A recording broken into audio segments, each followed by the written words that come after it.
자, 10월 25일 녹화를 시작을 해보겠습니다. 처음 시청하러 와주신 분들은 구독, 좋아요 눌러주시면 굉장히 매매에 좀 도움이 될 만한 정보들만 추려서 영상을 올려드리고 있으니까 다들 좋은 정보 받아보시면서 매매할 수 있게 구독, 좋아요 한 번씩 눌러주시고요. 또 적극적으로 매매에 참여를 하고 수익을 보고 싶다, 수익 내는 방법을 배우고 싶다 라고 하시는 분들은 제가 운영하는 텔레그램 방으로 들어오시면 됩니다. 텔레그램 방은 영상의 댓글이나 영상 설명란을 확인을 하시면 이 텔레그램 방 링크가 남겨져 있고, 요거를 클릭을 하시면 아무나 대가 없이 입장을 하셔서 정보를 받을 수 있다. 뭐 입장하는 조건도 따로 없고요. 뭐 VIP, 유료방, 멤버십 이런 것도 없어요. 그냥 제 방에 와서 한 분이라도 더 수익 볼 수 있는 방법을 배워가지고 수익 볼 수 있는 매매를 하셨으면 좋겠다라고 운영을 하는 겁니다. 오늘은 시장 상황이나 딱히 말씀드릴 게 없어요. 뭐 악재도 없고 후재도 없고 새로운 이슈도 없는 상황이기 때문에, 근데 문득 제가 시장을 살펴보다가 개인적인 좀 최악의 시나리오가 하나 그려져서 그 최악의 시나리오를 오늘 영상에 한번 담아볼 건데, 누군가는 확대해서 하는 거다라고 생각을 하실 수도 있는데 저는 불가능한 내용이라고는 전혀 생각을 하지가 않습니다. 그래서 꽤나 좀 이해하기 쉽게 중요한 내용을 좀 정리를 해왔는데, 일단 시장 상황만 간단하게 짚어볼게요. 역시나 19.7K 갑자기 상승하는 듯한 흐름이 나와줬지만 결론적으로는 항상 그랬듯 박스권에서 횡보하는 그림이다. 그냥 돌발적으로 상승 비율이 나오면서 보레버리지 물량을 털기 위한 숏스퀴징 흐름 정도로 보면 될 것 같고, 결론적으로는 19K에서 19.5K 요 사이 박스권 안에서 놀고 있다라는 겁니다. 그래서 일단 단기 지지 저항선을 간단하게 잡아보면 상방 단기 저항 19.5K, 단기 지지 구간 19,288 정도, 그리고 그 다음이 19,155 구간이 단기 지지 구간이 형성이 될 거라고 보고요. 주요 지지 구간은 역시나 19K 정도. 요 안에서 박스권 매매를 하면 된다. 다만 오늘 시장이 좀 방향이 너무 없어요. 없어도 너무 없다. 그렇기 때문에 흐름이 예측하기도 힘들지만 굉장히 작은 변동폭이 연출이 되고 있다라는 거죠. 그냥 이 안에서 박스권 매매하면서 만약에 내가 롱을 잡았는데 쇼트 흐름이 나오면 일단은 손절을 하고 포지션을 다시 잡던지, 박스권 안에서만 매매를 하게 하시면 큰 손해 없이는 운영을 가능하신 장이라고 봅니다. 근데 이제 우리 개인적으로 떠오른 최악의 시나리오가 뭐냐면, 지금 비트가 바닥 한 18.5K 정도 부근부터 해서 19K 위 구간에서 생각보다 탄탄한 방어력을 보여주고 있다. 누구나 알 수 있게 이 구간을 지지하는 모습을 보여주고 있어요. 굉장히 긴 시간 횡보를 하면서 딱 여기 부근, 요 부근에서 호텔하는 흐름도 종종 나오긴 하지만 결론적으로는 19K 위쪽에서 방어력을 꾸준하게 보여주고 있단 말이죠. 굉장히 긴 시간 동안, 거의 한 2달, 3달 동안 그 흐름을 이어오고 있습니다. 그래서 저도 최근 영상에서 몇 번 말씀을, 여기가 바닥 부근일 확률이 좀 더 높다, 현물 천천히 분할 매수를 해봐도 매력적이다 라는 내용들을 종종 자주 언급드렸었죠, 최근 영상에서. 근데 지금 이 관점을 다 폐기할 만한 새로운 시나리오가 제 머릿속에 써졌습니다. 기존에 바닥 부근이니까 매수해봐도 괜찮을 것 같다라고 말씀을 드리면서 한 가지 걸렸던 게, 딱 한 가지 걸렸던 게, 과연 시장이 바닥을 이렇게 오랜 기간 노출을 해주냐? 보편적으로는 그렇지 않다라는 거죠. 보편적으로는 개인 투자자들이 바닥을 잡을 수 있는 시간 자체를 거의 안 주는 게 거의 대부분이죠. 근데 거의 지금 2달 동안 19K 부근에서 횡보를 하고 있어. 18.5에서 19K. 여기서는 웬만한 투자자들은 다 매수를 할 수 있는 타점을 잡아줬다고 보면 되는 거거든요. 근데 여기서 제가 왜 기존의 바닥 부근이라는 관점들을 다 폐기를 하냐면, 채굴자들이 채굴을 멈췄다 라는 내용을 이 전 영상에 잠깐 언급을 드린 적이 있어요. 왜?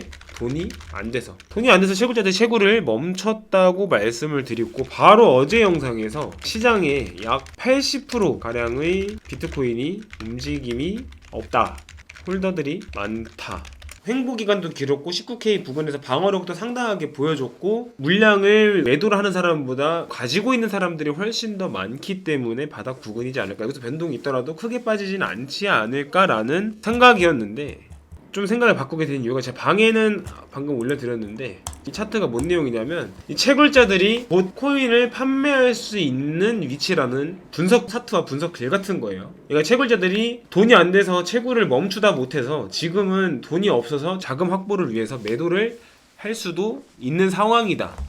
채굴자들이 채굴을 멈추고 나서 자금 확보를 위해 매도를 할 수 있는 상황이다.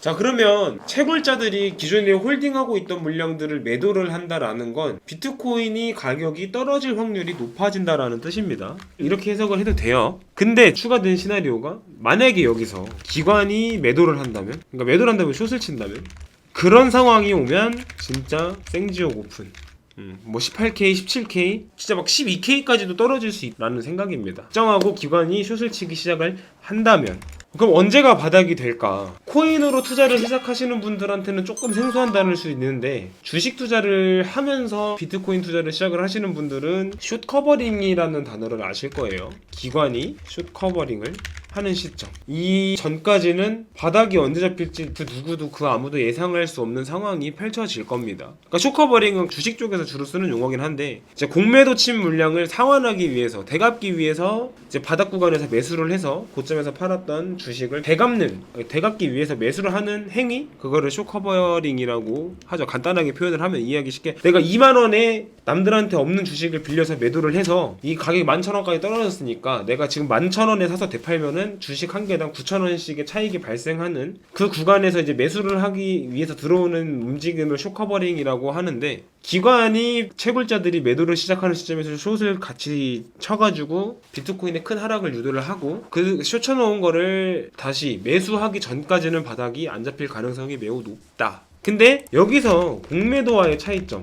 바로 방금 말씀을 드렸는데, 주식에서는 없는 주식을 남한테 빌려서 비싼 가격일 때 판 다음에 싼 가격에 사서 되갚는다라고 말씀을 드렸는데, 지금은 조금 상황이 다르죠. 기관이 시장에 들어와서 확보해 놓은 물량이 있다, 꽤 된다. 즉 숏커버링 좀 더 자유롭다, 상환해야 된다는 압박이 덜한 거예요. 왜냐? 빌린 게 아니니까, 내 거니까, 내 비트 가지고 내가 숏을 친 거니까 누구한테 갚아야 될 필요가 없기 때문에 숏커버링에서 조금 더 압박이 자유롭다라는 거죠. 제가 생각한 최악의 시나리오가 되지 않을까라는 생각입니다. 그러면 이제 그런 의문이 드실 수가 있어요. 지금 기관들도 물려있는 상황인데 과연 그렇게까지 해서 가격을 떨구겠냐?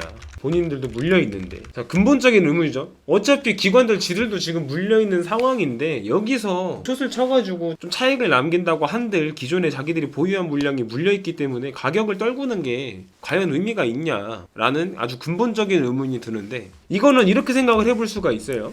불가능하다고 보지 않는 이유가, 이 비트코인 시장에 기관이 들어온 지 길어야 한 2, 3년? 이 말이 뭐냐면 기관이 시장에 미치는 영향력이 매우 부족하다 로 해석을 할 수가 있어요. 왜냐? 자금이 얼마나 많던, 일단 들어온 지 얼마 안 된 세력이기 때문에. 기존의 비트 고래들 너무 많아요. 기관이 아닌 채굴자들이 대부분의 물량을 확보를 하고 있는 게 당연하죠. 시장에서 그렇게 내다 판 채굴자들이 많지 않기 때문에. 그러니까 아무리 자금이 많은 기관이 시장에 들어온 지 2, 3년이 지났다고 하더라도 강성 홀더들이나 기존의 비트 고래들이 너무 많이 들고 있었기 때문에 얘네들이 아무리 자금을 풀어서 확보를 한다고 한들 절대적으로 기존 고래들과 채굴자들을 이길 수가 없는 상황. 그 말은 기관이 비트 물량을 더 확보해야 하는데 지금도 안 팔아.